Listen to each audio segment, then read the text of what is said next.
Hi friends, நாம இன்னைக்கு பார்க்க போற படம் ரீசெண்டா ரிலீஸ் ஆன பிரிக் அப்படிங்கிற ஒரு சர்வைவல் த்ரில்லர் மூவியை தான். இந்த படத்துல இந்த ஊரடங்கு உத்தரவுன்னு சொல்லுவாங்க இல்லையா, அது மாதிரி ஒரு புரோட்டோகால திடீர்னு அந்த நாட்டு கவர்மெண்ட் போட்டுருது. அதாவது எல்லாரும் வீட்டை விட்டு வெளியில வராதீங்க அப்படின்னு சொல்றது ஒரு கர்ஃபியூ அலர்ட். ஆனா வீட்டை சுத்தி கருப்பு கலர்ல ஒரு செவுரை கட்டினா எப்படி இருக்கும், அதுவும் மேக்னெட்டிக் செவுருங்க. அதை தாண்டி யாராலையும் போக முடியாது, ஏன்னா அது இடிக்கிற மாதிரி எல்லாம் இல்ல, ரொம்பவே வித்தியாசமா ஒரு மாதிரி ஸ்ட்ராங்கா ஆணி கூட ஏன் ஆணி அடிக்கிற அந்த டிரைவர் இருக்கும் இல்லையா, அது கூட இறங்காத அளவுக்கு ஏதோ ஒரு வித்தியாசமான செவரு எல்லார் வீட்டை சுத்தியும் இருக்கு. இப்படியாப்பட்ட சூழ்நிலையில நம்ம ஹீரோ ஹீரோயின் ஒரு அபார்ட்மெண்ட்ல இருக்காங்க. அந்த அபார்ட்மெண்ட்டை விட்டு அவங்க தப்பிக்க போராடுற போராட்டம் இருக்கே, அது வேற லெவல். இந்த படம் நெட்ஃபிளிக்ஸ்ல கூட அவைலபிளா இருக்கு. சோ முழுசா இந்த படத்தை பார்க்கணும்னு நினைக்கிறவங்க OTT பிளாட்ஃபார்ம்ல பாத்துக்கலாம். அப்படி இல்ல எனக்கு டைம் இல்ல அப்படின்னு நினைக்கிறவங்க ப்ளீஸ் இந்த படத்தை முழுசா பாருங்க. இந்த சேனலை புதுசா பாக்குறவங்க ப்ளீஸ் சப்ஸ்கிரைப் பண்ணிக்கோங்க. பக்கத்துல இருக்க பெல் நோட்டிபிகேஷனை கொடுங்க. லைக் பண்ணி ஷேர் பண்ணி கொஞ்சம் சப்போர்ட்டும்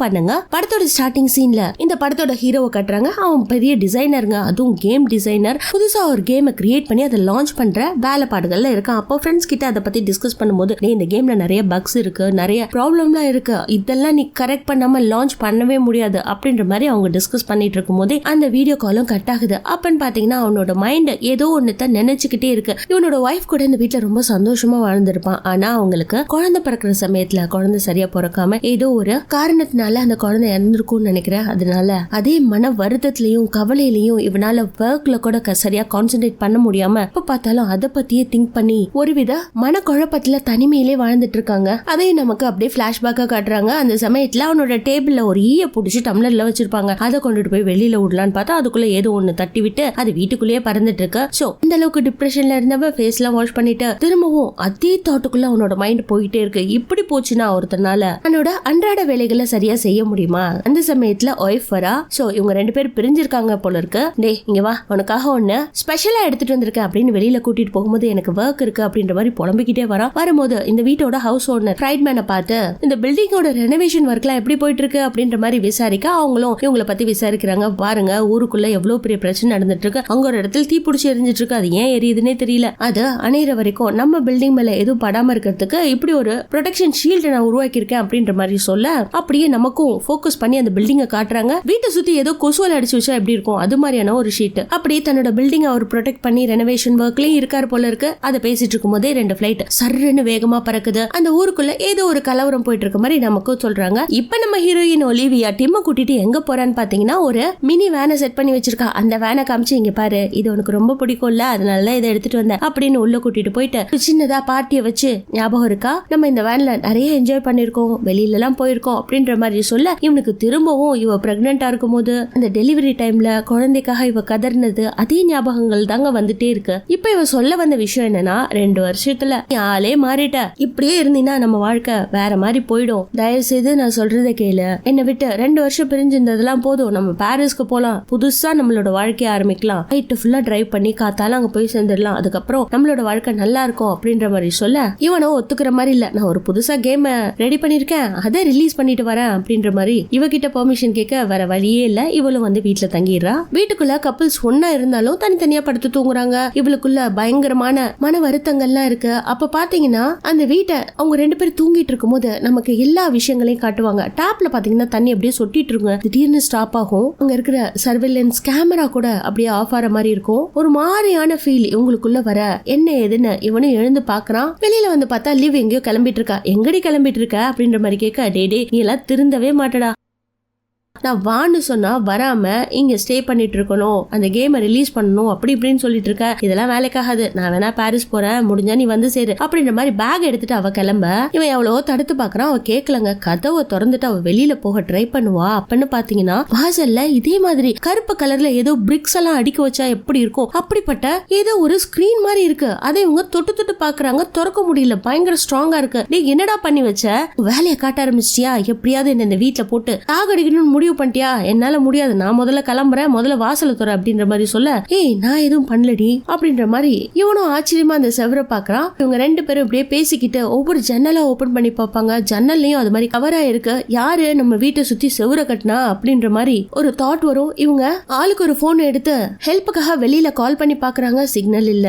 சரி அந்த செவரு என்ன மாதிரியான செவரு அப்படின்ற மாதிரி மொபைல வச்சு ஸ்கேன் பண்ணி பாக்குறாங்க. அப்பயும் ஒன்னும் பண்ண முடியல. ஏன்னா மொபைல் கூட அப்படியே ஃப்ரீஸ் ஆகி போய் நிக்கும். சரின்னு நானிலாம் அடிப்பாங்க இல்லையா, அதை எடுத்துட்டு வந்து ஓட்ட போட்டு வெளியில என்ன இருக்குன்னு பாக்கலான்னு பார்த்தா வாய்ப்பே இல்லங்க, போகவே இல்ல. ஏன் ஒரு துளி கூட இறங்கலன்னா பாத்துக்கோங்களேன். சரின்னு இங்கதான் இப்படி இருக்கு, செவரை ஓட்ட போட்டுட்டு வெளியில போலாம் அப்படின்னு ட்ரை பண்ணி செவர்ல ஓட்ட போட்டா கொஞ்சம் தூரம் தாங்க அது போகுது. அதுக்கப்புறம் அந்த செவரு இருக்கும் போல இருக்கு. அவங்களால ஆக்சஸ் பண்ணவே முடியல, உடைக்க முடியல, ஒன்னும் பண்ண முடியல. இப்படி அவங்க தவிச்சிட்டு இருக்கும்போது பக்கத்து வீட்டுல இருந்து சத்தம் கேட்க ஆரம்பிக்குது. சோ இவங்க என்ன ஏதுன்ட்டு அந்த செவரை ஓட்ட போட்டு ஒரு சின்னதா ஒரு ஹோல்ஸ் போட்டு, நீங்க சேஃபா இருக்கிறீங்களா, உங்க வீட்லயும் வெளியில போக முடியாத அளவுக்கு ஏதாவது செவரு இருக்கா அப்படின்ற மாதிரி கேட்க அவங்களும் பேனிக் ஆகி அதே விஷயத்த சொல்றாங்க. பட் அவங்க ரெண்டு பேரும் சரியான ட்ரக் அடிக்ட் கப்பல்ஸ் போல இருக்கு. குழப்பத்திலையும் பயங்கர கஷ்டத்திலயும் இருந்துட்டு இருக்காங்க. ஓ அந்த லேடி ஆனான்ற லேடி வந்து, நான் செத்து போயிடுவேனா, இங்கே எல்லாரும் நம்ம எல்லாம் செத்து போயிடுவோமான்ற மாதிரி புலம்புறா. அதை பார்த்துட்டு நம்ம ஹீரோயின், அதெல்லாம் இல்ல, நீங்க கவலைப்படாம இருங்க, வெளியில போறதுக்கு ஏதாவது ஒரு வழி கிடைக்கும் அப்படிங்கிற மாதிரி பேனிக் ஆகி திங்க் பண்ணிட்டு இருக்கும்போது ஹீரோவுக்கு மட்டும் டக்குன்னு தண்ணி தாக எடுக்கும் போல இருக்கு. பைப்பை போய் திறந்து பாக்குறோம், தண்ணியே இல்ல. இவங்க ஃப்ரிட்ஜ்ல கூட தண்ணி எடுத்து வைக்கல போல இருக்கு.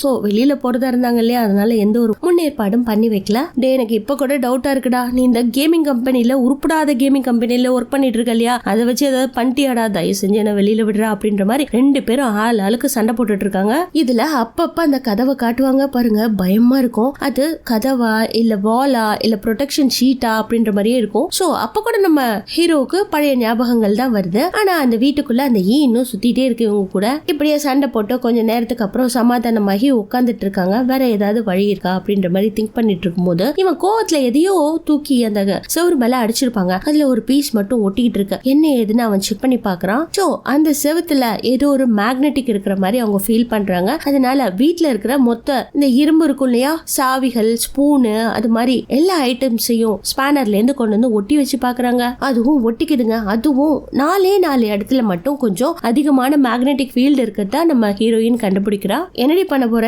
இது மாதிரி ஒட்ட வச்சு என்ன பண்ண போற அப்படின்ற மாதிரி கேட்க, இல்ல இதன் மூலியமா எப்படியாவது வெளியில போகலாமான்னு யோசிச்சுட்டு இருக்கேன். இங்க பாரு, எல்லாத்தையும் ஒன்னா சேர்த்து நடுவுல வச்சா என்ன ஆகுதுன்னு பாக்கலாம் அப்படின்னு ஒரே இடத்துல, அதாவது இந்த மேக்னெட்டிக் ஃபீல்டு எங்க அதிகமா இருக்கோ அந்த இடத்துல மட்டும் குவியலா வச்சிருக்காங்க. இதுல பாத்தீங்கன்னா ஃபோர்க்ல இருந்து எல்லாமே இருக்கும், கத்தி கித்தின்னு. கொஞ்ச நேரத்துல பாத்தீங்கன்னா அந்த செவரு ஒரு மாதிரி ஆட ஆரம்பிக்குது. அதை பார்த்துட்டு இவங்க ரெண்டு பேரும் பேனிக் ஆறாங்க. நம்ம டிம்முக்கு கொஞ்சம் புரிஞ்சு போயிடுது. ஏய் டக்குன்னு கீழே பாடுன்ற மாதிரி அவளை புடிச்சு கீழே தள்ளி விட்டு அவன் ப்ரொடெக்ஷன் மாதிரி அவளை சேஃபா பாதுகாக்க, கொஞ்ச நேரத்துல பார்த்தா மொத்த ஆணி ஃபோர்க்ல இருந்து எல்லாமே வந்து நம்ம ஹீரோ முதுகுல அப்படியே குத்திக்கிட்டு இருக்கும். சோ புல்லட் மாதிரி அங்க ஒட்ட வச்சது எல்லாமே அவன் முதுகுல ஏறினதுனால டிம்முக்கு எடுத்து விட்டுட்டு அவனுக்கு பேண்டேட் எல்லாம் போட்டு விடுறா. இருந்தாலும் அவன் தாங்கிக்கிறான். வேற என்ன பண்றது, வழியே இல்ல. வீட்டுல இருக்கிற கொஞ்சம் நெஞ்ச பொருளை சாப்பிட்டுட்டு எப்படி தப்பிக்கலாம் அப்படின்ற மாதிரி யோசிச்சுட்டு இருக்கும்போது பக்கத்து வீட்டுல இருந்து பயங்கரமான சத்தம். ஐயோ என்னது இது, பெரிய பிரச்சனை ஆயிடுச்சு போல இருக்கு அப்படின்ற மாதிரி, நீங்க இருக்கிறீங்களா அப்படின்ற மாதிரி கூப்பிட்டு பாக்குறாங்க. சத்தமே இல்லங்க. என்ன ஆச்சுனே தெரியல. இவங்க ரெண்டு பேரும் மொத்தமா அந்த செவருல ஒரு பெரிய ஓட்டையை போட்டுட்டு அங்க உள்ள வரலாமான்ற மாதிரி பெர்மிஷன் கேட்டுட்டு ஆளுக்கு ஒரு பேஸ்பால் ஸ்டிக் இருக்கும் இல்லையா, அதை எடுத்துக்கிட்டு உள்ள போறாங்க. உள்ள போய் பார்த்தா ஆனா பயங்கரமா மயக்கம் போட்டு கிடக்குறா. அவளோட கையில பிளட்டா இருக்கு. அதை பார்த்துட்டு இவங்களுக்கு பயங்கர பயம். இவங்க ரெண்டு பேரும் ட்ரக் எடுக்கிற கப்பல். சோ இவளோட லவ்வர் தான் இவள ஏதோ பண்ணிட்டான் போல இருக்கு அப்படின்னு நினைச்சுக்கிட்டு டிம் சும்மா இல்லாம அவனை புடிச்சு பயங்கரமா வெளுத்துவாங்க. அதை பார்த்துட்டு ஆனா ஐயோ சும்மா இருங்க, அவர் ரொம்ப நல்லவரு, என்ன கொஞ்சம் கூட காயப்படுத்த மாட்டாரு, அவரு அதிகமா ட்ரக் எடுத்துக்கிட்டதுனால அந்த செவரை எப்படியாவது உடைக்கணும்னு ட்ரை பண்ணி பேனிக் ஆகி மயக்கம் போட்டு விழுந்துட்டாரு. அதுல அவர் கையில அடிபட்டு அந்த ரத்தம் தாங்க என் மேல இருக்கு. நீங்க எங்களுக்கு ஹெல்ப் பண்ண வந்திருக்கீங்கன்னு நல்லாவே தெரியுது. ஆனா ஒரு விஷயம் மட்டும் நல்லா புரிஞ்சுக்கோங்க, அவன் ரொம்ப நல்லவன், என் மேல பாசம் வச்சிருக்கான், அவன் எக்காரணத்தை கொண்டு என்ன சின்னதா கூட காயப்படுத்த மாட்டான் அப்படின்ற மாதிரி குழந்தை மாதிரி அவனை பாத்துக்கிறா. அவனும் பயங்கர போதையில இருக்கிறான். அதிகப்படியான ட்ரக் எடுத்திருப்பான் போல இருக்கு. தலையில இருந்து ரத்தம் எல்லாம் வருது. கைய வேற டிம் கட்டி போட்டுறான். சோ அவங்க வீட்டுல ஏதாவது கிடைக்குமா, இங்க இருந்து எஸ்கேப் பாறதுக்கு ஏதாவது பொருள் கிடைக்குமா அப்படின்ற மாதிரி இவன் தேடி பார்க்கும்போது ஹீரோயினும் வந்து பாக்குறா. சோ இவங்க ரெண்டு பேரும் என்ன பொருள் கிடைக்கும் அப்படின்ற மாதிரி ஒன்னா தேடி பார்க்கும்போது அந்த இடத்துல அவங்களுக்கு ஒரு சிப் மாதிரி இருக்குங்க. அது ஒரு கேமரா. அதை ஹீரோயினை எடுத்து பார்க்கும்போது ஹீரோவுக்கு ஒரு பெரிய ஹேமர் கிடைக்குது. அந்த சுத்தியில எடுத்துட்டு போய் இதை வச்சு உடைக்கலாம் அப்படின்ற மாதிரி ட்ரை பண்ணும்போது அதை வச்செல்லாம் ஒண்ணுமே பண்ண முடியல, எங்களால வெளியில போக முடியல அப்படின்ற மாதிரி இவங்க ரெண்டு பேரும் பேசிட்டு இருக்கும்போது மயக்கத்துல இருந்த அவனும் எழுந்துக்கிறான். யாரு என் கைய கட்டி போட்டது, எனக்கு என்ன ஆச்சு அப்படின்ற மாதிரி கேட்க, நீ கொஞ்சம் இருந்தா டிம்ம கொலையே பண்ணிருப்ப, அந்த அளவுக்கு மூர்க்கமா நடந்துகிட்ட அப்படின்னு அவன் என்னென்ன செஞ்சானோ அதை எக்ஸ்பிளைன் பண்ணும்போது நம்ம ஹீரோயின் பாருங்க, இந்த வீட்டை விட்டு இந்த பில்டிங்கை விட்டு நம்ம வெளியில போகணும்னா ஒரே ஒரு வழிதான் இருக்கு. இந்த வீடு 1897 கட்டப்பட்டது. இந்த வீட்டை சுத்தி நம்ம ஹவுஸ் ஓனர் இருக்காரு, அவர் ஒரு ஷீல்டு மாதிரி போட்டு வச்சிருந்தாரு இல்லையா, அது என்னன்னா ஏர் ரேட் ஷெல்டர்ங்கிறது. அதாவது இந்த 2ஆம் உலக போர்லாம் நடந்துச்சு இல்லையா, அந்த சமயத்துல பாம்ஸ் கன்ஸ் எதுவுமே நம்ம பில்டிங்கை தாக்காம இருக்கிறதுக்காக அப்படியான ஏற்பாடுகள் அது. சோ இந்த வீட்டுல இன்னொரு விஷயத்தையும் நான் கவனிச்சேன். ஒரு பேஸ்மெண்ட் இருக்கு, அந்த பேஸ்மெண்ட் வழியா நம்ம தப்பிச்சும் போகலாம், அது ஒரு டனல் மாதிரி இருக்கும் அப்படின்ற மாதிரி ஒவ்வொரு விஷயமா இந்த பில்டிங்கை பத்தின விஷயம் எல்லாம் தெளிவா சொல்றான். ஏன்னா அவ ஒரு ஆர்கிடெக்ட். இந்த வீட்டுக்கு வந்த உடனே இந்த வீட்டோட டயக்ராம்லாம் எப்படி இருக்கு, எப்படி கட்டப்பட்டது, எந்த வருஷம் கட்டப்பட்டதுன்னு நல்ல எக்ஸாமின் பண்ணிருப்ப போல இருக்கு. அது இப்போ யூஸ் ஆகுது. இப்ப வேற வழியே இல்ல, நம்ம சவுறு வழியா வெளியில போக முடியாது. ஒன்னே ஒன்னு இருக்கு, நம்ம ஒரு ஃப்ளோரா தரையை உடைச்சுக்கிட்டு கீழே போய் லாஸ்ட் ஆஃப் பேஸ்மெண்ட்டுக்கு போகணும். அந்த பேஸ்மெண்ட்ல அந்த டனல் இருக்கும், அது வழியா வெளியில போயிடலாம் அப்படிங்கிற மாதிரி பிளான் பண்ணி ஃப்ளோரை உடைக்க ஆரம்பிக்கிறாங்க. அங்க பாத்தீங்கன்னா ஃபாரின் கண்ட்ரீஸ்ல எல்லாம் உட்ல தான் ஃப்ளோரே போட்டிருப்பாங்க. அதுவும் சில வைக்கோல் மாதிரியான பொருட்கள், லூஸான சிமெண்ட், மண்ணு இதெல்லாம் வச்சுதான் கட்டியிருப்பாங்க. ஸோ இவங்களுக்கு ரொம்ப ஈஸியா இருக்கு ஃப்ளோரை உடைக்கிறது. ஃப்ளோரை உடைச்சிட்டு ஓட்ட போட்டு கீழே இறங்கி பார்த்தா அங்க ஒரு தாத்தா கண்ணை வச்சுட்டு வந்து நிப்பாரா. யாரா நீங்கெல்லாம், ஏன்னா என் வீட்டுக்குள்ள வந்தீங்க, மரியாதையா அப்படியே மேலே ஏறி போயிடுங்க, இல்லைன்னா சுட்டு போட்டுருவேன் அப்படின்ற மாதிரி மிரட்டும் போது அந்த தாத்தாவோட பேத்தி ஒருத்தி இருக்கா போல இருக்கு. அவ வந்து தாத்தா அவங்க வந்திருக்கதே நம்மள ஹெல்ப் பண்றதுக்கு தான். அவங்க ஏன் இப்படி வந்திருக்காங்க தெரியுமா, இந்த ஃப்ளோர் வழியா அவங்க பாஸ் பண்ணி கீழே இருக்க தரையை ஓட்ட போட்டுட்டு கீழே போலான்னு ட்ரை பண்றாங்க போல இருக்கு, அதுக்கு கொஞ்சம் ஹெல்ப் பண்ணுங்க அப்படின்ற மாதிரி கேட்க, பாருங்கடா எல்லாத்துக்கும் நான் ஒத்துக்கிறேன், ஆனா ஒரு விஷயம், யாராவது என் பொண்ணு பேத்தி மேல கைய வச்சுங்க சுட்டு போட்டுருவேன் அப்படின்ற மாதிரி சொல்ல, அந்த சமயத்துல ஆனாவோட லவர் இருக்காலே அவன் கை கட்டப்பட்டிருக்கிறத பாக்குறாரு. சரி அதெல்லாம் இருக்கட்டும், இவன் என் கை ஏன் கட்டி இருக்கீங்க அப்படின்ற மாதிரி கேட்க, ஒன்னும் இல்ல இப்ப அவுத்து விட்டுறோன்ற மாதிரி அவனோட கையே அவுத்து விட்டுறாங்க. அடுத்து இவங்க எல்லாம் உட்காந்து பேசிட்டு இருக்கும்போது என்ன பண்றதுன்னே தெரியல, நாங்களும் ட்ரை பண்ணோம். திடீர்னு ஒரு 3 மணி இருக்கும், நான் தூக்கத்துல இருந்தேன். என் ஃப்ரெண்ட் ஒருத்தி என் கூட இந்த வீட்டுல தான் ஸ்டே பண்ணிட்டு இருந்தா, அவளுக்கு எனக்கும் சண்டே ஆயிடுச்சு. என் கேர்ள் ஃப்ரெண்ட் முறைச்சிக்கிட்டு அவ வெளியில போயிட்டா, எங்க போனானே தெரியல. அவ மட்டும் போகாம இருந்தா இதே வீட்டுல இருந்திருப்பால, நான் அவளை பாப்பனா இல்லையான்ற மாதிரி அந்த வீட்டுல அந்த தாத்தாவோட பேத்தி இருக்கா இல்லையா லியா, அவ ஃபீல் பண்ண, நீ எதுக்கும் கவலைப்படாதமா, அந்த வீட்டை விட்டு எப்படியா தப்பிச்சு போயிடலாம், அதுக்கப்புறம் உன்னோட ஃப்ரெண்டை போய் பார்க்கலாம் அப்படின்ற மாதிரி லிவ்வும் கொஞ்சம் ஆறுதல் படுத்திட்டு இருக்கா. அதுக்குள்ள இங்க இருக்கவங்க எல்லாருமே தரையை உடைச்சிட்டு இருக்காங்க. அந்த சமயத்துல ஹீரோ தரையை உடைக்கும் போது தாத்தா வீட்டுக்கு கீழே ஒரு கேமரா பொருத்தப்பட்டிருக்கும் போல இருக்கு. அந்த கேமராவை எடுத்து பாத்துறான். என்னது இது, தரையில கேமரா பொருத்தப்பட்டிருக்கு அப்படின்ற மாதிரி தாத்தா பார்த்து, ஏங்க நீங்க தான் இது மாதிரி கேமராவை கீழ் வீட்டுல பொருத்தி வேவ் பார்த்துட்டு இருந்தீங்களா அப்படின்ற மாதிரி கேட்க, என்னப்பா சொல்ற, இது என்னோட கேமராவும் கிடையாது, என் வேலையும் கிடையாது, இது மாதிரியான கேமராக்களை நம்மளோட ஹவுஸ் ஓனர் தான் பொருத்தினாரு. அது ஏன் என்னன்னு கேட்டா, இந்த பில்டிங்கோட ரெனோவேஷன் இருக்கு அதனால நான் பொருத்தினேன் அப்படின்ற மாதிரி, எங்க வீட்லயே ஒண்ணு பொருத்திருக்காரு பாரு அப்படின்ற மாதிரி சொல்ல, இது இந்த ஃபயருக்காக வைக்கிற மிஷின் இல்லையா கேமராவா அப்படின்ற மாதிரி முதல் முறையா ஹீரோவுக்கும் கொஞ்சம் புரிஞ்சு போய் ஒவ்வொரு கேமராவா கழட்டி பாக்குறான். இந்த கேமரா இங்க இருக்குன்னா கண்டிப்பா ரெக்கார்டிங் எங்கேயாவது இருக்கும் இல்லையா, இந்த வீட்டுக்குள்ள என்ன நடந்துச்சு அப்படிங்கிற ரெக்கார்டிங் எல்லாம் இருக்கும் அப்படின்ற மாதிரி இவங்க யோசிச்சுட்டு இருக்காங்க. அதை பாக்கணும்னா கண்டிப்பா அந்த ஹவுஸ் ஓனர் வீட்டுக்கு தான் போகணும் அப்படின்ற மாதிரி திரும்பவும் தரையை தோண்டாம பக்கத்துல இருக்க சவுத்து தோண்ட ஆரம்பிக்கிறாங்க. ஏன்னா அது தாத்தாவோட பக்கத்து வீட்டுக்காரன் அந்த ஹவுஸ் ஓனர். அதனால அந்த சவுரை ஓட்ட போட்டுட்டு உள்ள போய் ஒவ்வொருத்தரா பாப்பாங்க. அந்த வீட்டுக்குள்ள யாருமே இருக்க மாட்டாங்க, வீடு மட்டும்தான் இருக்கும். ஹவுஸ் ஓனர் இருந்ததுக்கான தடையுமே இருக்காது. பட் யாரோ சாப்பிட்டெல்லாம் வச்சிருப்பாங்க போல இருக்கு, அதெல்லாம் இருக்கு. நிறைய ஆன்டிக் பொருள்லாம் இருக்கு. அதெல்லாம் ஒண்ணு ஒண்ணா பாத்துட்டு இருக்கும் போது ஆனாவோட லவர் இருக்காலே, அங்க ஒரு கத்தி இருக்கும், அதை கையில எடுத்துக்கிறான். அது மட்டும் இல்ல, அந்த வீட்டுக்குள்ள இவங்க ஒவ்வொரு ரூமா போய் பாக்குறாங்க. அப்பதாங்க ஒரு கதவு இருக்கு. அந்த கதவு கிட்ட இதே மாதிரியான கருப்பு செவுரு. அந்த செவுத்து பக்கத்துல ஹவுஸ் ஓனர் 2 கையும் இல்லாம அப்படியே செத்து போய் கிடப்பான். ஐயோ அவனோட கை எங்க போச்சு அப்படிங்கிற மாதிரி இவங்க பயங்கர பேனிக் ஆகி அப்படியே பாத்துட்டு இருக்காங்க.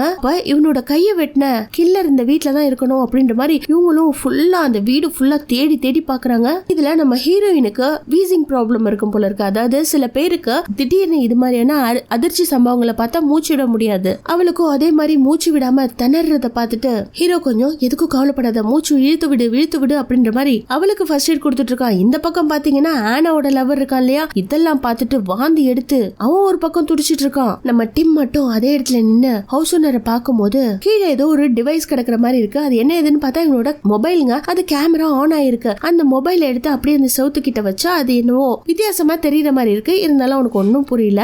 அப்படியே விட்டுட்டு இந்த பக்கம் தாத்தாவுக்கு என்னாச்சுன்னு பாக்குறாங்க. தாத்தாவுக்கு ஒரு மாதிரி இந்த விஷயத்தெல்லாம் பார்த்துட்டு ஒரு மாதிரி பயங்கர பயம் வந்து மாத்திரை எடுத்து போட்டுக்க போறாரு. பட் எந்த மாத்திரையை போடுறதுன்னு சரியா தெரியாம அவர் தர்மாடிட்டு இருக்கும்போது பேத்தி வந்து ஹெல்ப் பண்றா. இந்த சமயத்துல அவங்களுக்குள்ள வாக்குவாதம் ஏற்பட்டு எப்படியாவது கீழே போய் தொலைலாம் அப்படின்ற மாதிரி ஆனாவோட லவ்வர் எல்லாரும் சேர்ந்து பயங்கர வேகமா இப்ப தரையை தோண்ட ஆரம்பிக்கிறாங்க. தரையை தோண்டும் போது அப்படியே உடைச்சுக்கிட்டு எல்லாரும் கீழே விழுவாங்களா. இதுல ஹீரோ கீழே விழுந்து பயங்கரமான அடிபட்டுருது. சரின்னு மீதி இருக்கவங்களும் கீழே இறங்கிடுறாங்க. இறங்கி ஹீரோயினுக்கு ஆறுதல் சொல்றா. ஆனா அவளோட லவ்வருக்கு என்னாச்சு ஏதாச்சுன்னு பாத்துட்டு இருக்கா. இந்த பக்கம் மேல காட்டுறாங்க. தாத்தா கீழே இறங்கறதுக்கு பயப்படுறாரு. ஏன்னா ஏஜ் ஆயிடுச்சு, நான் வரல, நீ மட்டும் இந்த துப்பாக்கி எடுத்துக்கிட்டு கீழே போடா அப்படிங்கிற மாதிரி பேத்தி லியா கிட்ட சொல்லும் போது, அதெல்லாம் முடியாது, நீங்க ஆக்சிஜன் பேக் எடுத்துக்குங்க, நான் உங்களை தூக்கிக்கிட்டே இங்க இருந்து போயிடுவேன், உங்களெல்லாம் விட்டுட்டு போக முடியாது அப்படின்ற மாதிரி சொல்ல, சரின்னு தாத்தாவும் இங்க பாரு உங்க அம்மாவும் இப்படித்தான் பிடிவாதக்காரி, என்னை விட்டுட்டு போயிருக்க மாட்டா, அதே மாதிரிதான் நீயும் இருக்க, எவ்வளவு பாசம் என் மேல அப்படின்ற மாதிரி அவளுக்காக கீழே இறங்கி வராரு. இப்ப மொத்த பேரும் வேற ஒரு வீட்டுல இருக்காங்க.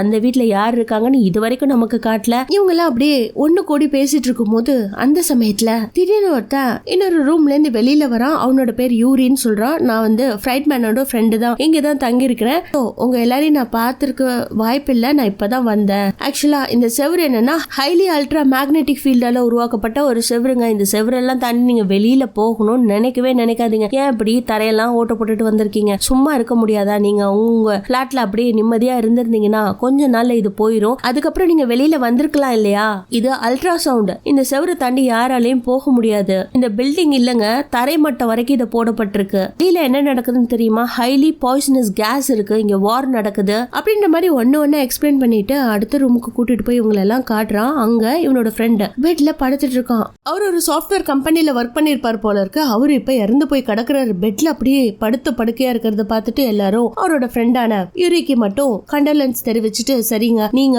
வரலன்னு சொல்லிட்டீங்க, இங்கே இருக்க போறதா சொல்லிட்டீங்க, நோ ப்ராப்ளம், நாங்க இங்க இருந்து தப்பிச்சே ஆகணும், அப்படி வெளியில நீங்க சொல்ற மாதிரி எந்த ஒரு டிசாஸ்டரும் நடக்கல, கேஸ் எல்லாம் இல்ல, விஷவாயுக்கெல்லாம் இல்ல அப்படின்னா உங்களையும் வந்து கூட்டிட்டு போறோம் அப்படின்ற மாதிரி சொல்லிட்டு இவங்க பேஸ்மெண்ட்க்கு போறாங்க. இவரும் ஆல் தி பெஸ்ட் சொல்லி எல்லாரையும் அனுப்பி வைக்கிறாரு. அந்த இடத்துல லியா மட்டும் நின்னுட்டு அங்க நிறைய பேப்பர்ஸ்ல கிறுக்கல்கள்லாம் இருக்கும். என்ன ஏதுன்னு எடுத்து பார்த்தா அது ஒரு கோடிங் மாதிரி இருக்குங்க. ஒரு வழியா இப்ப செத்து போனாரு இல்லையா, அவரு ஏதோ ஒண்ணுத கண்டுபிடிச்சிட்டு அந்த செவுத்துக்கத்தை ஏதோ ஒண்ணு ட்ரை பண்ணும் போது அவர் இறந்திருப்பாரு அப்படிங்கறத அவளும் புரிஞ்சுக்கிறா. சோ யூரி கிட்ட அவரோட ஃப்ரெண்டுக்காக கண்டலன்ஸ் தெரிவிச்சுட்டு அவளும் கீழே இறங்கி போலான்ட்டு தாத்தா கூட்டிட்டு பொறுமையா அந்த ஸ்டெப்ஸ் வழியா இறங்கி போறாங்க. கீழே ஹீரோ ஹீரோயினும் ஃபர்ஸ்ட் இறங்கிடுவாங்க. அவங்க நிறைய பேஸ்மெண்ட் மாதிரி இருக்கும். அந்த வழியா போயிட்டு இருக்கும் போது அங்க ஒரு டனல் மாதிரி இருக்கு. அங்க பாத்தீங்கன்னா ஒரு மோட்டர் ரூம் மாதிரி இருக்கு. அந்த இடத்துல நிறைய பாக்ஸஸ் எல்லாம் இருக்கு. அதை எடுத்து வச்சுட்டு அந்த டனலுக்கு போற ஒரு வழி இருக்கும். அதை கம்பிகளால அடைச்சு வச்சிருப்பாங்க.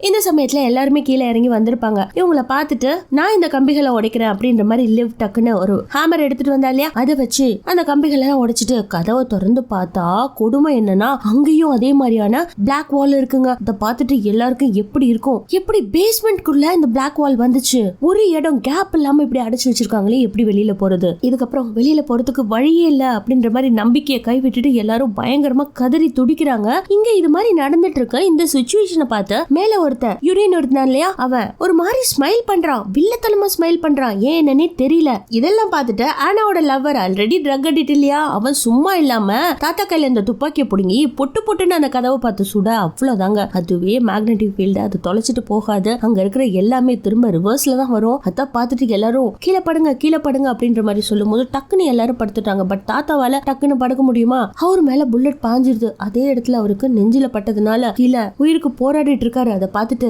லியா பயங்கரமா அழுது துடிக்கிறா, எங்க தாத்தாவுக்கு எப்படியாவது ஃபர்ஸ்ட் எய்ட் பண்ணுங்க அப்படின்ற மாதிரி சொல்ல, அந்த சமயத்துல ஆனாவோட லவர் பேச வர, நீ முதல்ல வாய மூடுறா, உன்னாலதான் எல்லாமே அப்படின்ற மாதிரி அவனை திட்டிட்டு அப்படியே பயங்கரமா கதறிட்டு இருக்கா. தாத்தாவோட உயிரும் போயிடுது, வேற வழி இல்ல, தாத்தாவை அதே இடத்துல விட்டுட்டு தான் போயாகணும். இது எல்லாத்தையுமே கவனிச்சவன் மேல இருந்து இன்னும் வெள்ளத்தனமா சிரிப்பானா. அந்த அளவுக்கு அவனுக்குள்ள என்ன ஒரு குரூரம்னே தெரியல. இது தன்னாலதான் நடந்துருச்சு அப்படின்னு ஆனாவோட லவர் என்னதான் ட்ரக் அடிக்ட் இருந்தாலும் கொஞ்சம் சாஃப்ட் நேச்சர் போல இருக்கு, பயங்கரமா கதறி துடிப்பா. எல்லாரும் இதே சோகத்துல அப்படியே உறைஞ்சு போய் உட்காந்துட்டு இருக்காங்க. அப்ப லியா தன்னோட கதையெல்லாம் சொல்ல ஆரம்பிக்கிறான். எங்க அம்மாவுக்கு கேன்சர் இருந்துச்சு, அவங்க இறந்து போயிட்டாங்க, அதுக்கப்புறம் இவர்தான் என்ன பாத்துக்கிட்டாரு அப்படின்ற மாதிரி சொல்ல, யூரிக்கோ அவன் ஒரு போலீஸ் ஆபீசர் போல இருக்கு, அவனும் அவனோட கதையை சொல்ல, இப்படி ஒவ்வொருத்தருக்கும் அவங்களோட பாஸ்ட் ஸ்டோரியை சொல்லும் போது ஆனாவோட லவ்வர் பேச வரான். அதை பார்த்துட்டு திரும்பவும் லியாவுக்கு கோவம் வந்து, உன்னாலதான்டா எங்க தாத்தா செத்து போனாருங்கும் போது அவனும் அழுதுகிட்டே சாரின்ற மாதிரி அவகிட்ட போராடி சொல்லிட்டு இருக்கான். இந்த பக்கம் ஹீரோக்கும் ஹீரோயினுக்கும் என்ன பண்றது, இதை விட்டு கொடுக்க கூடாது, எப்படியாவது இந்த இடத்த விட்டு தப்பிச்சு போகணும் அப்படின்ற மாதிரி யோசிக்கிறாங்க.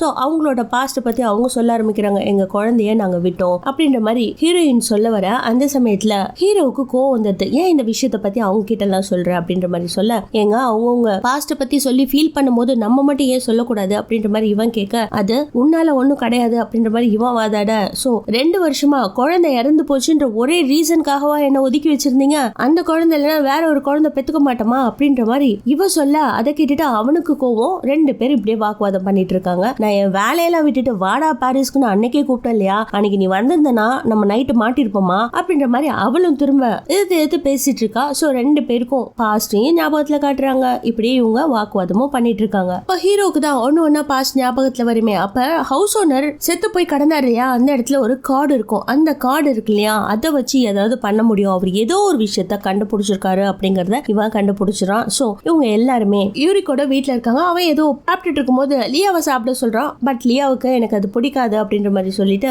அவங்க எல்லாம் பேசிட்டு இருக்காங்க. ஒவ்வொருத்தரும் ஒவ்வொரு விஷயங்களை தேடி பார்த்துட்டு இருக்காங்க. அங்க ஒரு மேப் இருக்கு, அத கரெக்டா லியா எடுத்துடுறா. அதுல பாத்தீங்கன்னா 4 பிளாக்ஸ் மாதிரி இருக்கு. அதாவது ஹீரோயின் ஃபர்ஸ்ட் சீன்ல கண்டுபிடிச்சா இல்லையா, 4 இடத்துல மட்டும் மேக்னெட்டிக் ஃபீல்ட் அதிகமா இருக்க மாதிரி, அதே மாதிரி இந்த படத்துலயும் ஒரு டயக்ராம் 4 பாக்ஸ் வரைஞ்சு அது மட்டும் பிளாக் பண்ணப்பட்டிருக்கும். சோ அதை வச்சு இவங்களும் ஆராய்ச்சி பண்றாங்க. அங்க இருக்கிறது ஒவ்வொன்னையும் தேடி எடுத்து என்ன இருக்கும் ஏது இருக்கும் அப்படின்ற மாதிரி ஹவுஸ் ஓனர் வீட்டுல ஒன்னா தேடி பாக்குறாங்க. இவரு ஏதோ ஒரு விஷயத்த கண்டுபிடிச்சிட்டு அவர் இந்த டோரை ட்ரை பண்ணி திறக்கிறது முயற்சி பண்ணும் போதுதான் அவர் இறந்திருக்கணும் அப்படின்ற மாதிரி முடிவு பண்ணி அவர் வீட்டை எக்ஸ்ப்ளோர் பண்ணும்போது ஒரு கருப்பு கலர்ல செவர் இருக்குங்க, அதுவும் கார்ட்போர்ட்ல.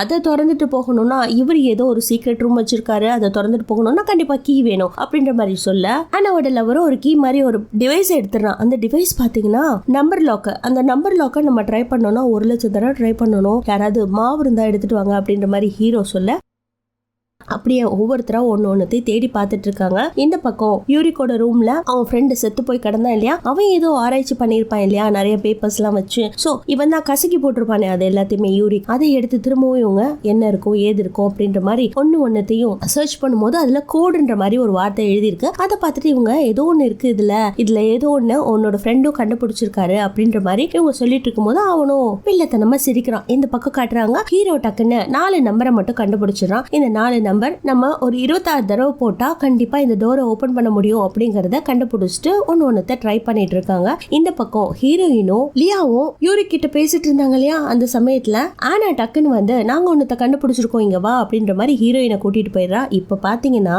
யூரி கூட லியா மட்டும் பேசிட்டு இருப்பா. அதுக்குள்ள இந்த பக்கம் ஆனாவோட லவரும் டிம்மும் சேர்ந்து அந்த கதவை ஓபன் பண்ணிடுறாங்க. அந்த சீக்ரெட் டோரை ஓபன் பண்ணி உள்ள போனா அது பாத்தீங்கன்னா செம்மையா இருக்குங்க. ஃபுல்லா பிளாக் வால்ஸ், நிறைய கம்ப்யூட்டர்ஸ், இங்க என்னென்ன நடக்குது இந்த பில்டிங்குள்ள என்னென்ன நடக்குதுன்னு சிசிடிவி கேமரா வச்சு இவன் பார்த்துட்டு இருந்திருக்கான். சோ இந்த கேமரால இவன் பார்த்துட்டு இருந்தா கண்டிப்பா ஹவுஸ் ஓனர் ரூம்லயும் ஒரு கேமரா இருந்திருக்கும். அவர் என்ன பண்ணிருக்காரு என்ன ட்ரை பண்ணிருக்காரு அப்படிங்கிற விஷயமும் நமக்கு நல்லா தெரியும் அப்படிங்கறத யோசிச்சுட்டு இந்த கேமரால ஒவ்வொரு வீட்லயும் ஒரு படம் பிடிச்சு பார்த்துட்டு இருந்தாரு இல்லையா. சோ அந்த ட்ரக் அடிக்ட் கப்பலோட இதை பார்ப்பாங்க. சோ அது பாக்குறதுக்கே ஆனா எங்க இருக்கும். அதை பார்த்துட்டு ஆனாவோ இதை கொஞ்சம் டெலீட் பண்றீங்களா அப்படின்ற மாதிரி கேட்டுடுறா. அடுத்து ஒவ்வொரு வீட்டை பார்க்கும்போது ஹவுஸ் ஓனர் வீட்டை காட்டுறாங்க. அதுல அந்த டோர் எப்படி வந்துச்சு, ஆக்சுவலா ஒரு கதவை ஓபன் பண்ணி வச்சிருப்பாரு, அது திடீர்னு அப்படியே ஒரு மாதிரி ஸ்கிரீனை போட்டா எப்படி இருக்குங்க அது மாதிரி வருது. இந்த பக்கம் லியாவை காட்டுறாங்க. அவ அந்த பேப்பர்லயே பல விஷயங்களை கண்டுபிடிச்சிடறா. கோடெல்லாம் கண்டுபிடிச்சிட்டு பொறுமையா போய் அந்த செத்து கிடக்காரர் இல்லையா மார்வின், அவரை செக் பண்ணி பார்க்கும்போது அவரோட கழுத்துல ஸ்கார்ஃப் இருக்கும். அந்த ஸ்கார்ஃபை எடுத்து பார்க்கும்போது தான்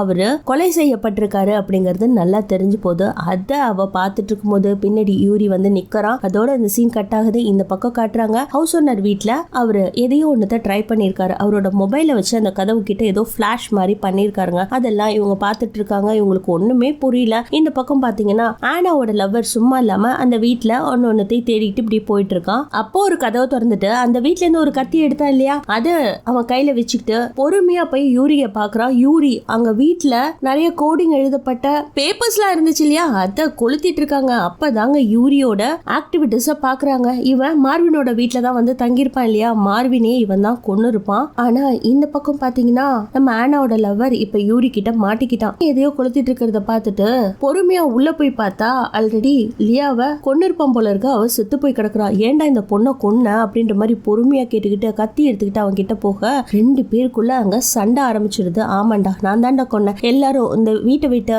வெளியில போக கூடாது, வெளியில போனீங்கன்னா வெளியில இருக்கிற ரேடியேஷன்ஸ் உள்ள வந்து எல்லாரும் செத்து போயிடுவோம், நான் எவ்வளவு சொன்னாலும் கேட்க மாட்டேங்க, திரும்ப திரும்ப இந்த கோடிங் ஓபன் பண்ணிட்டு வெளியில போகணும் ட்ரை பண்ணீங்கன்னா எப்படா நான் விடுவேன், நானும் சேர்ந்து செத்து போவேன் அப்படின்ற மாதிரி பைத்தியக்காரத்தனமா அவன் உளறான். அதே சமயத்துல ஹீரோவும் யூரியோட ஃபுல் நேச்சரை கண்டுபிடிச்சிடான். ஏன்னா அவன் கேமரால செக் பண்ணிட்டு இருக்கும்போது மார்வினை கொன்னா இல்லையா, எல்லாரும் துப்பு துப்புன்னு ஓடி வந்து பார்த்தா இந்த பக்கம் ஆனாவோட லவர் இவன் தாக்கிட்டு இருக்கிறதுனால அவனை பிடிச்சி கட்டி போட்டுறாங்க. சோ இப்ப மார்வின் என்னென்ன விஷயத்த வச்சு அவன் சர்ச் பண்ணா அப்படிங்கிற ஒரு புக்ஸ் எல்லாம் இருக்கும், அதெல்லாம் ரெஃபர் பண்ணி பாக்குறாங்க. இந்த பக்கம் ஆனாவும் அவளோட லவ்வரும் உட்காந்து நம்ம இந்த வீட்டை விட்டு தப்பிச்சு போன உடனே மேரேஜ் பண்ணிக்கணும், போன அடுத்த செகண்டே மேரேஜ் பண்ணிக்கணும், 1 வருஷம் கூட வெயிட் பண்ண வேண்டாம்னு அவங்களுக்குள்ள அந்த அன்பெல்லாம் பகிர்ந்துகிட்டு அப்படியே பேசிட்டு இருக்காங்க. இந்த பக்கம் இதெல்லாம் பார்த்துட்டு டே இதுக்கப்புறம் இந்த கண்ணை நீயே பத்திரமா வச்சுக்கோ, உன் மேல நம்பிக்கை வந்துச்சு அப்படிங்கிற மாதிரி கண்ணை கொடுத்துட்டு போக இவனுக்கும் கொஞ்சம் சந்தோஷம் தாங்க. இந்த பக்கம் பாத்தீங்கன்னா ஹீரோயின் தனியா உட்காந்துட்டு இருக்கா. அப்ப போட்ட சண்டை இன்னும் பேசிக்கல போல இருக்கு. சரின்னு டீமை பார்த்துட்டு ஹாய் சொல்றா. இவளும் அமைதியா அந்த இடத்துல உட்காந்துட்டு இருக்கும்போது என்னென்னவோ நடந்து போச்சுல, இந்த இடத்த விட்டு சந்தோஷமா எல்லாரும் ஒற்றுமையா வெளியில போலான்னு பார்த்தா இப்படி எல்லாம் நடக்குது அப்படிங்கிற மாதிரி அவ ஃபீல் பண்ணிட்டு உட்காந்துட்டு இருக்கா. அந்த எரிஞ்சு போன காகித துண்டுல ஏதாவது கிடைக்குமா அப்படின்ற மாதிரி எடுத்தும் பார்த்துட்டு ஹீரோ கிட்ட டிஸ்கஸ் பண்ணிட்டு இருக்கா. இந்த பக்கம் பாத்தீங்கன்னா ஆனா திரும்பவும் இங்க யாரோ ஒருத்தவங்க ரெக்கார்ட் பண்ணிட்டு இருக்க மாதிரி இருக்கு, கேமரா பிளிக் ஆதே அப்படின்ற மாதிரி சொல்லிட்டு இருக்கா. இந்த பக்கம் லிவ் அந்த பேப்பரை பார்த்துட்டு இது ஒரு மோர்ஸ் கோட் மாதிரி இருக்கு, நம்ம இதை டீகோட் பண்ணா கண்டிப்பா இந்த கதவை திறந்து வெளியில போறதுக்கு வழி இருக்கும் அப்படிங்கறத கண்டுபிடிச்சிடுறாங்க. ஃபைனலா அந்த ஹவுஸ் ஓனர் இருந்தார் இல்லையா, அவர் ஒரு கம்பெனில ஒர்க் பண்ணிருப்பாரு, அதுவும் கவர்மெண்ட் பேஸ்ட் கம்பெனில, அதோட பேரு எப்சிலான். சோ அந்த கார்டை எடுத்து பார்த்து இவருக்கு இந்த கம்பெனில ஒர்க் பண்ணிருக்காரு அப்படிங்கிற விஷயம் நமக்கு தெரியாது. பட் அவர் இறந்து போன இடத்துல இந்த கார்டு கடந்துச்சு இல்லையா, சோ இவரு இந்த செவரெல்லாம் உருவாக்குனாங்க இல்லையா, அந்த கம்பெனில தான் ஒர்க் பண்ணிருக்காரு. இவருக்கே இந்த செவரை எப்படி உடைச்சிட்டு வெளியில போறதுன்னு தெரியல, அதனால டீகோட் பண்ணிருக்காரு. ஃபைனலா அதை கண்டும் பிடிச்சிருக்காரு. இப்போதைக்கு அவரோட மொபைலை எடுத்து நம்ம செக் பண்ணோம்னா என்ன விஷயங்களை அவர் டீகோட் பண்ணாருங்கிறது தெரியும். இதுக்கு முன்னாடி யூரின் கிட்ட போய் சில விஷயத்த கேதர் பண்ணோம்னா அவனை அடிச்சு என்னடா நடந்துச்சு அப்படின்ற மாதிரி கேட்க, ஆமா மார்வினும் சரி ஹவுஸ் ஓனரும் சரி இந்த விஷயத்த கண்டுபிடிச்சிட்டாங்க தான், அதனாலதான் நான் மார்வினை போட்டு தள்ளேன். இது ஒரு டிஃபென்ஸ் சிஸ்டம் சம்பந்தமானது, இதை மீறி யாரும் வெளியில போக கூடாது, நான் டிபார்ட்மெண்ட்ல ஒர்க் பண்ணுவேன், நான் சொல்றத கேளுங்க, வெளியில பயோ அட்டாக் நடந்துட்டு இருக்கு, பெரிய போரே நடந்துட்டு இருக்கு, யாராவது ஒருத்தர் வெளியில போனீங்கன்னா வெளியில இருக்கிற அந்த நியூக்ளியர் விஷவாயு மொத்தம் இந்த வீட்டுக்குள்ள வந்து எல்லாரும் செத்து போக வேண்டியதா அப்படின்ற மாதிரி சொல்ல, இவன் சொல்றதை யாரும் நம்புற மாதிரி இல்ல. டே நீ சொல்றத நாங்க ஏன்டா நம்பணும் அப்படிங்கிற மாதிரி ஆனாவோட லவர் கேட்ட உடனே டே நீ நம்ப மாட்டடா, ஏன்னா ஒன்னால தான்டா இங்க எல்லாருமே செத்து போக போறாங்க அப்படின்ற மாதிரி யூரின் சொல்லிட்டு வில்லத்தனமா சிரிக்கா திரும்பவும் அவன் அடிக்க போறான். அதை டிம் தடுத்து விட்டுட்டு பேசிட்டு இருக்கும் போது மேல இருந்து ஆனா கூப்பிடுறா, நான் ஒரு விஷயத்த கண்டுபிடிச்சிருக்கேன், வந்து பாருங்களேன், யூரின் ஏதோ ஒரு விஷயத்த பண்ணிருக்கான், அதுல நமக்கு சில க்ளூ கிடைக்கிறதுக்கு வாய்ப்பு இருக்கு அப்படின்ற மாதிரி அவசர அவசரமா கூட்டிட்டு போய் சிஸ்டமா காமிச்சா அதுல பாத்தீங்கன்னா மார்வின் ஏதோ ஒரு விஷயத்த கண்டுபிடிச்சு மொபைல்ல சேவ் பண்ணி வச்சிருக்காங்க. அந்த விஷயத்த யூரின் உடைச்சு போடுறான், அதாவது மொபைல உடைச்சு போடுறான். அவனோட மொபைல் இருந்தா போதும்ட்டு ஹீரோ டக்குன்னு அதுல இருக்கிற சிப்பெல்லாம் எடுத்து இவனோட மொபைல்ல போட்டு இதை வச்சு நம்ம வெளியில போறதுக்கு வாய்ப்பு இருக்கு அப்படிங்கிற மாதிரி எல்லாரும் கதவு கிட்ட போய் நிக்கிறாங்க. அந்த சமயத்துல அந்த 4 பிளாக்ஸ் இருந்துச்சு இல்லையா, அந்த பிளாக்ஸ் தான் பிளாஷ் லைட் அப்படிங்கறத கண்டுபிடிச்சிடுறாங்க. சோ இது ஒரு லைட் வேவ்ஸ்னால போட் பண்ணக்கூடியது அப்படிங்கறத தெரிஞ்சுக்கிட்டு அவங்களும் ஃபிளாஷ் அடிச்சு பாக்குறாங்க. அந்த செவரே ஒரு மாதிரி மாறுது, இப்போதைக்கு வேற மாதிரி குட்டி குட்டி கட்டமா அந்த பிரிக்ஸ் எல்லாம் சின்ன சின்னதா மாற ஆனா சும்மா இல்லாம கிட்டக்கு போய் அந்த ஸ்கிரீனை தொட்டு பாக்குறா. கை உள்ள போயிட்டு வெளியில வந்துடுது, ஒரு விரல தான் விடுவா, அதுக்கப்புறம் முழு கைய வெளியில விட்டு எப்படி இருக்கு அப்படிங்கறத ஃபீல் பண்ணி உங்ககிட்ட சொல்லிட்டு இருக்கா, வெளியில வார்மா இருக்கு, ஏதோ ஒண்ணு என் கைய தொட்டுட்டு இருக்க மாதிரி இருக்கு அப்படிங்கிற மாதிரி சொல்லிட்டு இருக்கும் போது இந்த பக்கம் இவ பேசுறத கேட்டுட்டு ஆனாவோட லவர் துப்பாக்கி முனையில யூரிக்க புடிச்சு வச்சிட்டு இருப்பா இல்லையா, அதை விட்டுட்டு ஆனா என்ன பண்ணிட்டு இருக்கான்னு வந்து பார்த்தா அவளோட கை கம்ப்ளீட்டா மாட்டிக்கிச்சுங்க. கொஞ்ச நேரத்துல அப்படியே இழுக்க ஆரம்பிக்குது. இவளும் அதுல இருந்து விடுபட ட்ரை பண்ணுவா, காலும் மாட்டிக்குது, இடுப்பு வரைக்கும் உள்ள போயிடுங்க. இவங்களும் ட்ரை பண்ணி அப்படியே அவளை இழுக்க ஆரம்பிக்கும் போது அந்த டோர் திரும்பவும் பழைய பிளாக் அந்த செங்கல் இருந்துச்சு இல்லையா, அதே மாதிரி பிரிக்கா மாறிட்டு இருக்கும் போது அவ்வளவுதான் அவளை அப்படியே புடிச்சு இழுக்க பாதியா துண்டா கட்டாகி கீழே விழுவாளா. அதே இடத்துல அவகாலி அதை பார்த்துட்டு ஆனாவோட லவர் பயங்கரமா கதறி துடிக்கிறான். இதுக்கப்புறம் நான் உயிரோடே இருக்க மாட்டேன் அப்படிங்கிற மாதிரி அவ அழ இந்த பக்கம் யூரி பாத்தீங்கன்னா பயங்கரமா இன்னும் வில்லத்தனமா சிரிக்கிறான். அவன் அப்படி சிரிக்கிறத பார்த்துட்டு தாங்க முடியாத ஆனாவோட லவர் டக்குன்னு துப்பாக்கியை எடுத்துட்டு வந்து இதுக்கப்புறம் நீ உயிரோட இருக்கவே வேணாண்டான்னு கடன்னு சுட்டு போட்டுறான். அவன் உயிரோட இருந்தா தானே எப்படியாவது ஏதாவது ஒரு இன்ஃபர்மேஷனை கொடுப்பான், வெளியில போலாம் அப்படின்னு ஹீரோயினும் எதுவுமே பேசாம அவனை ஒரு மாதிரி பார்த்துட்டு இருக்கும்போது அதே இடத்துல அவனும் சூசைட் பண்ணிட்டு செத்து போயிடுறாங்க. இப்ப மிஞ்சி இருக்கிறது ஹீரோவும் ஹீரோயினும் தான். இவங்க 2 பேரும் எப்படி தப்பிக்கிறது, எல்லா ஹோப்பையும் விட்டு அப்படியே உட்காந்துட்டு இருப்பாங்க. ஆல்ரெடி பல தோல்விகள். இந்த சமயத்துல ஒரு விஷயத்த அவங்க கெஸ் பண்றாங்க. இவன் எதுக்கு எல்லா பேப்பரையும் கொளுத்துனா, அதுல கோடிங் இருந்திருக்கும், நம்ம யாரும் வெளியில போக கூடாதுன்றதுல ஊர்ஜிதமா இருந்திருக்கான். ஆனா அந்த பிளாஷ் லைட் கண்டுபிடிச்சோம், அது ஏன் வெளியில போகல, அந்த கதவு வேற மாதிரி ஏன் மாறுச்சு, வேற ஒரு டைமென்ஷனுக்கு ஏன் போச்சு அப்படிங்கறத அவங்க திங்க் பண்ணிட்டு இருக்காங்க. அப்ப திரும்பவும் அவங்க 2 பேரும் ஒண்ணு சேர்ற மாதிரி காட்டுறாங்க. சோ இதுக்கப்புறம் இவங்க 2 பேரும் பிளான் பண்ணி கண்டிப்பா இந்த கதவை திறந்துருவாங்கன்னு எனக்கு நம்பிக்கை இருக்கு. சோ அடுத்து டிம்மோட மொபைல எடுத்துட்டு போய் அவனும் அந்த 4 பட்டன்ஸ் இருக்கு இல்லையா, அதை அமைக்கி பாக்குறான். அப்போ ஹீரோயின் நல்லா நோட் பண்ணுவாங்க. ஒரு பட்டன் அமுக்கும் போது 4 தடவை பிளிக் ஆகுது, இன்னொரு பட்டன் அமுக்கும் போது 2 தடவை பிளிக் ஆகுது. சோ இத கரெக்டா பண்ணனா அசெண்டிங் ஆர்டர்ல பண்ணா கண்டிப்பா இந்த டோரை ஓபன் பண்ண முடியும் அப்படிங்கிற மாதிரி கெஸ் பண்ணிட்டு ஹீரோயின் என்ன பண்றா, நீங்க ஒரு விஷயத்தை கவனிச்சிங்களா, ஹவுஸ் ஓனர் வீட்டுல பாக்கும்போது அவர் மொபைல் எடுத்துக்கிட்டு அந்த கதவு கிட்ட போயிருப்பாரு. அப்ப பிளாஷ் ஆயிருக்கும், அந்த பிளாஷ் தாங்க கரெக்டான கோடு. அதை நம்ம தெரிஞ்சுக்கிட்டோம்னா கண்டிப்பா வெளியில போகலாம். அதை அவரு கோட் பண்ணி முடிச்சுட்டு அவரோட மொபைல்ல அவர் ரெஜிஸ்டர் பண்றதுக்கு முன்னாடி தான் யாரோ அவரோட கைகளை அது மாதிரி பண்ணி கொண்டு இருக்கணும் அப்படின்ற மாதிரி இவங்க கண்டுபிடிச்சிட்டு அந்த கேமராவை செக் பண்ணலான்னு போவாங்க. இவங்க 2 பேரும் ஹவுஸ் ஓனர் அந்த ஃபிளாஷ் லைட்டை யூஸ் பண்ணாரு இல்லையா, அதை போய் செக் பண்ணி கரெக்டான கால்குலேஷன் அவங்க நோட் பண்ணிட்டு இருக்கும் போது பின்னாடி பாத்தீங்கன்னா ஏதோ சத்தம் கேக்குது. என்ன ஏதுன்னு ஹீரோயின் பாப்பா. யூரி பொறுமையா இவங்களை கொல்றதுக்காக வந்துட்டு இருப்பான். அதை பார்த்துட்டு அவ பொறுமையா பேக் சைட்ல நடந்து போக பின்னாடி ஒரு குழி இருக்கிறது தெரியாம இவங்க தான் ஆல்ரெடி தோண்டி இருப்பாங்க இல்லையா, அந்த குழிக்குள்ள விழ நல்ல வேலையா கீழே ஒரு பெரிய பேக்ஸ் எல்லாம் போடப்பட்டிருக்கும், அதுல விழுந்துடுறான். அவ்வளவுதான். அதை பார்த்துட்டு ஹீரோ சும்மா இருப்பானா, ஒரே ஏத்து இப்ப யூரினும் கீழே விழுந்துடுறான். அடுத்து ஹீரோவும் கீழே குதிச்சு ஹீரோயினை கூட்டிக்கிட்டு அங்கிருந்து தப்பிச்சு ஓடலாம் அப்படின்னு ட்ரை பண்ணும் போது அவனும் துரத்திக்கிட்டு வருவானா, அதுவும் கத்தி எடுத்துட்டு வராங்க. இவங்களால என்ன பண்றதுன்னே தெரியல. சோ அவன் அந்த ரூமுக்குள்ள வராத அளவுக்கு தடுத்து புடிச்சுக்கிட்டு இருக்கான். இந்த பக்கம் ஹீரோயின் ஹவுஸ் ஓனர் வீட்டுல பார்த்து அந்த பிளாஷ் லைட்டை ஃபாலோ பண்ணி கரெக்டான பட்டனை பிரஸ் பண்ணும் போது கதவும் அந்த பிளாக் கலர் டோரும் ஓபன் ஆகுது. ஓபன் ஆகி அப்படியே காத்துல அப்படியே சாம்பல் மாதிரி கரைஞ்சு போக இந்த பக்கம் இவன் யூரி கூட போராடிட்டு இருக்கான். மாத்தி அடிச்சிட்டு இருக்கும் போது இவன் வேற வழியில அவனை கொன்னுதான் ஆகணும்ட்டு அதே இடத்துல கத்தியால கொன்னுட்டு ஹீரோயின் கூட வெளியில தப்பிச்சு வராங்க. வெளியில தப்பிச்சு வந்து பார்த்தா வெளிச்சம் தெரியுது, வானம் தெரியுது. என்ன பண்றது, விஷவாயு இருக்குமா, பெரிய போர் நடக்குமா அப்படின்ற மாதிரி யோசிச்சுக்கிட்டு ஒரு நிமிஷம் நின்னுட்டு திரும்பவும் வெளியில வராங்க. இந்த டனலை விட்டு வெளியில வந்து பார்த்தா அவங்களோட அபார்ட்மெண்ட் மட்டும் இல்லங்க, அந்த ஊர் முழுக்க அந்த நாடு முழுக்க இதே மாதிரி எல்லா பில்டிங்லயும் சீலிங்க போட்டா எப்படி இருக்கும், ஒரு ஈகாக்கா கிடையாதுங்க. அப்படியே பேனிக் ஆகி போய் அப்படியே நிப்பாங்க. அந்த சமயத்துல இவங்களுக்கு ஆப்போசிட்ல ஹீரோயின் எடுத்துட்டு வந்த அந்த வேனும் நிக்கும். இவங்க அந்த வேன்ல ஏறி அந்த வேனை ஸ்டார்ட் பண்ணும் போது அங்க அந்த ஊர்ல இருக்கிற ரேடியோவும் ஆன் ஆகுது. அதுல என்ன சொல்றாங்கன்னா, இந்த ஊர்ல எப்சன் நில்ஸ்ன்ற ஒரு பிரைவேட் கம்பெனி கவர்மெண்டோட சேர்ந்துக்கிட்டு இது மாதிரியான சுவர்களை ஏற்படுத்தினதாகவும் அதுல ஒரு மேல் ஃபங்க்ஷன் ஏற்பட்டு அப்படியே எல்லாம் தன்னாகி நிக்கிறதாகவும் இனிமே யாராலையும் தப்பிக்க முடியாது அப்படிங்கிற விஷயத்த சொல்ல இவங்க அப்படியே அந்த வேனை ஸ்டார்ட் பண்ணிட்டு போயிட்டு இருக்காங்க. அந்த சமயத்துல அந்த வீட்டுக்குள்ள ஒரு ஈ இருந்துச்சு இல்லைங்களா, அதுவும் இவங்க பின்னாடி தப்பிச்சு வெளியில சுதந்திரமா பறக்கிற மாதிரி காட்டுறாங்க. அப்படியே லாங் ஷாட்ல அந்த நாட்டையே காட்டுறாங்க. நாடு முழுக்க சீல் பண்ணப்பட்டிருக்கு. வெறும் ஹெலிகாப்டர்ஸ் மட்டும்தான் சுத்தி வருதுங்க. இல்ல வேலையா புத்திசாலித்தனமா நம்ம ஹீரோவும் ஹீரோயினும் இந்த டிராப்ல இருந்து தப்பிச்சு சுதந்திரமா வெளியில போற மாதிரி காட்டுறாங்க. இதோட இந்த படமும் முடியுதுங்க.